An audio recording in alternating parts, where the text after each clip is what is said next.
D'abord, je veux évidemment, en notre nom à tous, vous souhaiter une belle et une heureuse année. Vous êtes la presse et évidemment, à ce moment particulier de l'année, un moment où parfois vous êtes pris à partie, vous répétez notre attachement à cette presse libre, indépendante, sans laquelle rien ne serait possible. La démocratie, ce sont bien sûr des électeurs, des majorités, mais c'est aussi une liberté d'expression qui est garantie, notamment par vous, et évidemment le respect des droits fondamentaux, le droit des minorités, et tout cela forme un ensemble indissociable et qui suppose donc que soit respecté votre travail et que, y compris pour celles et ceux qui veulent en faire la critique, et elle est possible et elle peut être légitime, qu'ils le fassent dans des conditions qui ne remettent pas en cause votre sécurité et votre possibilité de travailler. 2019 va être une année d'un Parti socialiste à l'offensive. D'ailleurs, en réalité, nous le sommes depuis de nombreux mois, même si parfois j'ai le sentiment que cela vous échappe. Nous avons une crise inédite qui est liée à un mouvement rebaptisé mouvement des Gilets jaunes, crise au cours de laquelle nous n'avons cessé de faire des propositions. À chaque étape, nous avons été, à chaque fois, je l'espère, à la hauteur de ce qui pouvait être attendu d'un grand parti de gauche et de gauche du gouvernement. Dès avant le 17 novembre, nous avons proposé un grand débat sous la forme d'états généraux que nous souhaitions pour désamorcer ce qui était une crise que nous ressentions comme profonde et qui méritait effectivement que les Français puissent s'exprimer pacifiquement et avoir l'écoute d'un gouvernement qui jusqu'ici a témoigné plutôt de sa fermeture. Dès avant le 17 novembre, nous avons proposé à la fois donc des états généraux et un moratoire. Nous n'avons pas été entendus.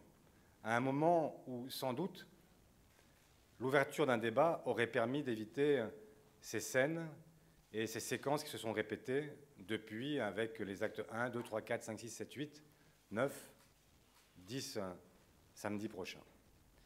Nous avons, quand nous avons été invités par le Premier ministre, été à Matignon avec les deux présidents de groupe et nous avons formulé des propositions concrètes pour sortir de la crise. Nous avons, à cette époque, rappelé qu'il existait un plan possible à 25 milliards qui avait l'immense mérite de ne toucher ni à la dette ni au déficit et de ne revenir que sur la fiscalité d'1% des Français. Nous n'avons pas davantage été entendus et ces propositions n'ont pas été discutées. Le président de la République vient d'accepter l'idée d'un grand débat. Nous sommes cohérents et nous avons, dès le démarrage, les premiers appelés à participer à ce grand débat. Nous sommes dans l'opposition, mais nous sommes aussi des républicains et nous pensons que l'opportunité offerte aux Français de s'exprimer doit être utilisée. Et que c'est à eux maintenant de s'emparer de ce débat pour faire entendre leur voix, leurs revendications, leurs aspirations, leurs exaspérations aussi. Et nous serons là à la fois pour les écouter dans un premier temps, mais aussi pour leur répondre. Parce que ce débat ne peut avoir d'intérêt qu'à une condition, c'est que la réponse ne soit pas exclusivement celle du chef de l'État. C'est la raison pour laquelle, là encore, nous faisons des propositions concrètes. Nous souhaitons qu'à l'issue de cette phase de remontée des territoires, il y ait une deuxième phase, qui soit une phase de conférence sociale. Une conférence qui permette de réunir autour d'une même table partenaires sociaux, gilets jaunes, s'ils arrivent à se faire représenter, et faire en sorte que les réponses apportées soient des réponses négociées. Nous souhaitons par exemple que la question salariale soit dans ce débat. Il n'est pas imaginable que les partenaires sociaux n'en soient pas saisis. Et donc nous souhaitons, après ces remontées de terrain, qu'il y ait une phase de négociation, et puisque l'idée existe au gouvernement de finir par un référendum. Nous souhaitons que ce référendum ne soit pas un référendum où le président chercherait par ce canal à se relégitimer par des questions pour lesquelles il connaît déjà les réponses, mais qu'il fasse le choix de saisir les Français précisément sur les compromis qui auront été trouvés dans le cadre de cette conférence sociale. Pour que ce débat soit utile, il faut qu'il n'y ait aucun tabou. Qu'il y ait, sur les sujets qui ont été posés par le chef de l'État, qu'il n'y ait aucun sujet, aucune réponse interdite. C'est la raison pour laquelle, en dépit des mises en garde du chef de l'État, nous avons souhaité entreprendre une démarche pour aller vers un référendum d'initiative partagée. Les raisons de fond, vous les connaissez, et s'il fallait s'en convaincre davantage, vous le savez, l'an dernier, 1% des Français ont capté 82% de la richesse produite, de la richesse excédentaire produite. Et donc, cette revendication qui est portée par une immense majorité de Français, près de 8 sur 10 souhaitent le rétablissement de l'impôt sur la fortune, et c'est la raison pour laquelle nous avons entamé une campagne. Nous avons lancé une plateforme il y a une semaine, et il y a une semaine, il y avait 100 parlementaires qui étaient prêts à accompagner cette démarche. Ce matin, dans Le Parisien, vous avez peut-être lu que je parlais de 142 parlementaires qui avaient rejoint cette initiative. Au moment où je vous parle, ce n'est plus 142 parlementaires, c'est 156 parlementaires qui ont accompagné cette initiative. Il nous manque 29 parlementaires. Nous y sommes presque.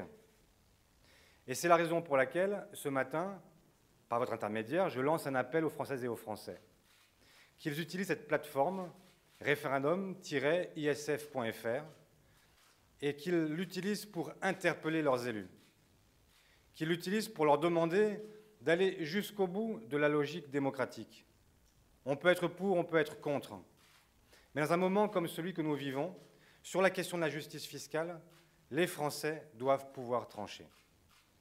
Et c'est la raison pour laquelle, même pour ceux qui, n'étant pas convaincus par nos arguments, souhaitent pouvoir en débattre devant les Français, je les appelle, eux aussi, à bien vouloir rejoindre cette initiative. Je voulais vous parler aussi de ces prochaines semaines pour nous, car elles vont être déterminantes. Chacun en conviendra, nous allons vivre un semestre intéressant, compliqué aussi. Et donc, chaque semaine va compter. Il y a 2 rendez-vous que je vous fixe et que je fixe plus largement aux Françaises et aux Français. Le premier rendez-vous, ce sera le 28 janvier. Ici, à Ivry, je prononcerai un discours qui fera le bilan du travail qui a été entamé à la fois par notre fondation Jean Jaurès, mais aussi plus largement par nos militants, par la direction sous l'égide d'Isabelle Tisse-Saint-Jean. Et donc, à cette occasion, je dirai quelles sont les leçons que nous tirons, à la fois du quinquennat passé, et plus largement, parce que ce serait trop simple de résumer les leçons que nous devons tirer de la défaite à ce dernier quinquennat. Je parlerai aussi, bien évidemment, de la situation de la gauche européenne, parce que la crise que nous subissons n'est pas exclusivement nationale. Et puis, parce que l'inventaire ne serait pas complet, je parlerai aussi de notre campagne présidentielle, parce que je souhaite qu'il n'existe aucun sujet, aucun point aveugle, et que les Françaises et les Français aient conscience que nous avons réfléchi, que nous avons travaillé, et que parce que nous avons compris, nous pouvons changer. Deuxième rendez-vous, ce sera le 2 février. Pour la première fois depuis 3 ans, nous réunirons à nouveau l'ensemble de nos secrétaires de section. Je sais bien que vous nous vivez comme une force affaiblie, et nous sommes une force affaiblie. Mais nous sommes encore d'abord une force. Cette force, elle est d'abord celle de 3000 secrétaires de section qui continuent à faire vivre, à animer le débat politique dans l'ensemble de nos villes et de nos villages. Ce sont aussi nos départements. Stéphane Troussel est ici. Nous détenons encore un tiers des départements dans ce pays. Nous avons 5 régions. Nous avons 20 maires parmi les villes les plus importantes, 200 maires parmi les villes de plus de 10 000 habitants. Nous avons un maillage territorial que beaucoup peuvent nous envier. Et c'est cette force-là qui sera invitée à venir le 2 février, jour pour lequel nous aurons 3 points essentiels à l'ordre du jour. Le premier point, ce sera évidemment le débat national entamé ces jours-ci. Nous ferons un point d'étape et nous chercherons à comprendre ce qui est remonté de l'ensemble de nos villes et villages. Le deuxième point, ce sera aussi de fixer des perspectives à la gauche. On peut parler du bilan, mais il faut aussi parler de notre avenir. Qu'est-ce que la gauche au XXIe siècle? Qu'est-ce que nous devons apporter? Après un passé glorieux, est-ce qu'il existe un avenir qui puisse être désiré par la plupart de nos concitoyens? Et puis, bien sûr, dernier point, nous parlerons des européennes. Et le 2 février au plus tard, je dirai quelle est l'option que nous retenons. Dans l'intervalle, avant donc le 2 février, nous allons totalement, sincèrement, jouer la carte du rassemblement. Face à la menace populiste partout en Europe, face à l'urgence écologique, face à la crise sociale, le rassemblement de la gauche n'est pas une option facultative, c'est une obligation. Sans faire de politique fiction, chacun sait très bien ce qui se passera le 26 mai prochain, si précisément ce rassemblement n'intervient pas entre les deux. Je vous fais le panorama en quelques mots. Un tour unique, le 26 mai, il est 20h. Les Françaises et les Français regardent leur écran de télévision et ils voient des colonnes s'afficher les unes après les autres. La première, c'est celle de l'extrême droite, avec son allié Debout la France. Une extrême droite qui, pour la première fois peut-être, franchira le cap des 30%. Inédit. Une extrême droite qui se présentera alors comme la seule alternative crédible au pouvoir actuel. Viendra ensuite une seconde colonne, celle de République en marche, un pouvoir présidentiel certes affaibli, mais qui pourra encore se présenter comme l'ultime, l'exclusif, le seul rempart face à l'extrême droite populiste. Et à côté, vous aurez une myriade de listes de gauche. Une gauche éclatée façon puzzle, segmentée, fragmentée comme jamais. 6, 7, 8 listes, nous dit-on. Pour quel résultat? Pour quelle victoire? Est-ce que les égoïsmes partisans, l'obsession présidentielle de certains, doit véritablement menacer ce que nous sommes collectivement? Est-ce qu'il est imaginable de penser une gauche qui, après un demi-siècle, un siècle de combats communs, se résume désormais à un désert, avec un risque évident pour nous tous, l'effacement de la gauche? Il n'est pas vrai que les partis ne meurent pas. Et nous pourrions très bien nous retrouver dans une situation telle que connaissent d'autres pays, avec une alternance entre d'un côté des populistes à la Trump, à la Salvini, à la Orban, et de l'autre des démocrates, à la mode américaine, qui sont en réalité des libéraux et qui sont conscients de leur devoir social et qui, malgré tout, compensent par quelques parachutes. C'est ça le risque. Et cette exception française, européenne, elle peut disparaître. C'est ça l'enjeu. Et face à un enjeu comme celui-là, je le dis pour nous-mêmes et je le dis pour les autres. L'avenir individuel de chacun de ces leaders, l'avenir de chacune de ces formations n'a plus aucun intérêt. Quelle est la victoire de celui qui pourra dire « J'ai fait 4, il a fait 3, je suis devant, il est derrière ». Est-ce que c'est cela, se mettre à la hauteur de l'enjeu? Après avoir les uns et les autres convoqués, les uns après les autres, les grands défis qui sont devant nous. Dire, voilà le défi, il est immense. Et parce qu'il est immense, je propose de faire 5%. Quand je le dis avec à la fois émotion et colère. Parce que j'ai le sentiment qu'il y a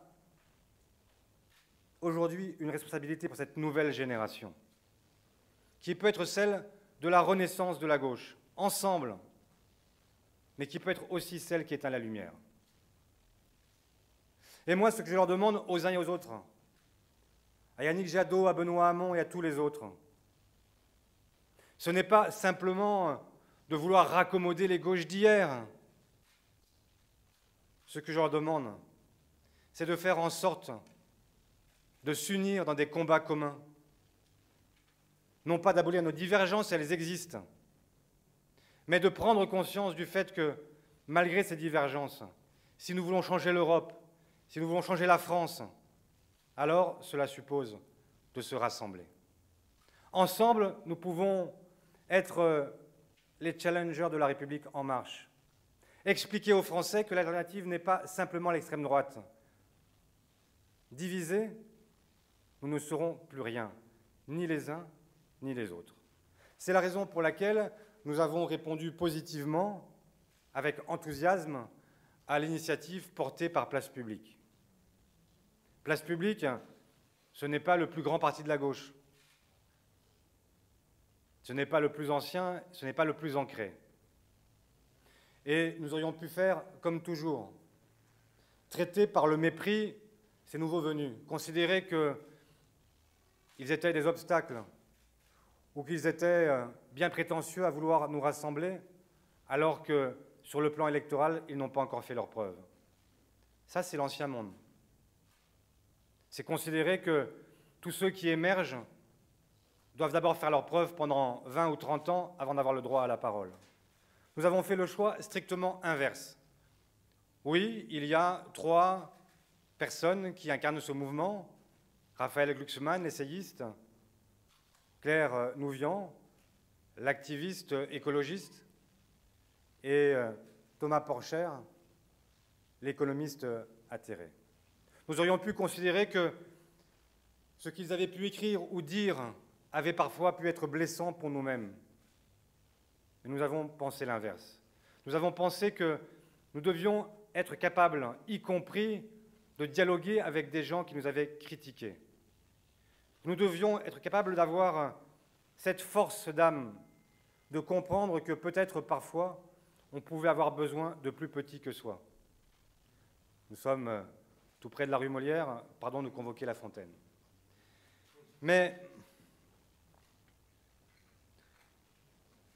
pour toutes ces raisons-là, nous allons continuer avec eux toute la semaine prochaine à travailler sur les 3 défis démocratiques, social, écologique, et chercher à parvenir avec eux à 10, 15, 20 combats communs. À partir de ce moment-là, nous espérons qu'il y aura des forces pour nous rejoindre sur ces bases. Et je l'ai dit, c'est notre vœu le plus cher. Nous ferons tout pour que ce soit possible pour chacun. Mais si ce rassemblement n'intervenait pas, je l'ai dit aussi, je prendrai ma responsabilité. Je ne me déroberai pas et j'irai au combat avec mes amis. Parce que c'est trop facile d'être socialiste les jours de beau temps et quand les vents sont mauvais, de rester à la maison. Et donc, s'il le faut, nous irons. Et nous irons avec la force de nos convictions. Et ce que nous n'avons pas réussi avec les appareils, nous le chercherons avec les Français eux-mêmes, à les rassembler et à leur dire que, bien sûr, nous n'avons pas tout réussi, mais dans notre histoire récente, comme moins récente, s'il y a aujourd'hui un modèle européen, s'il y a aujourd'hui un modèle social français, c'est à cette gauche-là qu'ils le doivent, et que nous allons chercher à en restaurer la lumière, à faire en sorte que ce qui a pu manquer parfois, la vision, soit à nouveau là pour les guider et nous avec eux. Le PS doit changer à l'image de ce nouveau siège. Vous l'avez compris, nous avons fait le choix de réintégrer un quartier, un milieu qui est plus proche de ce que nous portons. Pour qui nous battons-nous? Pour qui on se bat? Pour qui on fait de la politique? Évidemment pas pour ceux qui vivaient autour de la rue de Solferino. Et d'ailleurs, ils nous le rendaient bien. Parfois, les soirs de victoire ou de défaite, on les voyait aux fenêtres, mais je ne suis pas sûr que nombre d'entre eux aient un jour mis dans l'isoloir un bulletin qui porte le point et la rose. Depuis que nous sommes ici, en traversant la rue, on ne trouve pas toujours un emploi, mais on trouve souvent quelqu'un qui, pendant longtemps, a espéré avec la gauche, parfois espère encore, souvent, s'en est détaché. Et donc, quand je franchis cette porte et que je vais juste en face, chez Cheng, pour manger, je suis régulièrement interpellé par des femmes, des hommes, qui me disent ce qu'ils pensent de nous, et surtout qu'ils me disent qu'ils sont heureux de nous retrouver ici. Ce n'est qu'un symbole, mais c'est déjà un symbole. Pour eux, c'est important que nous ayons franchi à nouveau le périphérique, comme dans la vie politique. Il y a des hommes et des femmes politiques qui vivent dans la politique intramuros et qui ne franchissent plus jamais le périphérique. C'est ce que nous disent les Gilets jaunes. Eh bien, nous avons franchi le périphérique. Et nous allons aussi nous occuper de cette France que l'on dit parfois périphérique. Ce siège, vous allez, je l'espère, quand nous allons le visiter ensemble, vous rendre compte de ce qu'il est, transparent. Et c'est aussi comme cela que j'imagine notre parti. Transparent. Avec des échanges fluides entre nous. Même mon bureau est un bureau transparent. Pour tous ceux qui imaginaient les complots, désormais, ils auront à la fois l'image et s'ils poussent la porte, ils auront le son. Moi, je ne souhaite pas prolonger un parti politique où l'adversaire est d'abord dans ses propres rangs. Et c'est la raison pour laquelle, depuis, je ne sais plus, 9 mois, je crois, j'ai entrepris de rassembler semaine après semaine ce que nous sommes. C'était difficile. Il y avait beaucoup d'arriérés, un passif qui n'est pas toujours simple à dépasser. Mais quand je nous observe, 9 mois plus tard, quand je regarde, quand j'écoute nos débats au Bureau national, je me dis que nous avons beaucoup progressé. On me dit même que certains d'entre vous sont inquiets parce que nous ne passons plus notre temps à nous diviser sur vos plateaux. J'espère franchement continuer à vous inquiéter et faire en sorte que ce qui nous a tellement abîmés, ces querelles de clans, ces querelles d'ego, ces querelles de clochers, d'écuries, je souhaite tellement que nous puissions inverser cette image et faire en sorte de vous montrer que nous avons des talents, nombreux, divers, mais au service d'une même idée. Et le moment venu, si les Français nous donnent un avenir, il sera toujours temps d'expliquer pourquoi l'un ou l'autre est mieux placé pour l'élection présidentielle. Mais ce moment-là n'est pas venu. Et donc, nous allons d'abord continuer à travailler. Travailler, retrouver les Français, leur être utile, développer une vision qui retrouve l'adhésion. Voilà le programme que nous nous fixons. Il est tout sauf simple, il est ambitieux, comme nous le sommes, mais une ambition au bon endroit, une ambition qui ne porte pas sur les femmes et sur les hommes, mais qui porte d'abord sur l'idée que nous nous faisons de la gauche. C'est ce que je nous souhaite, et c'est ce que je souhaite à notre pays aussi. Et je vous renouvelle, au nom de l'ensemble des socialistes, mes vœux pour une très belle et très heureuse année 2019.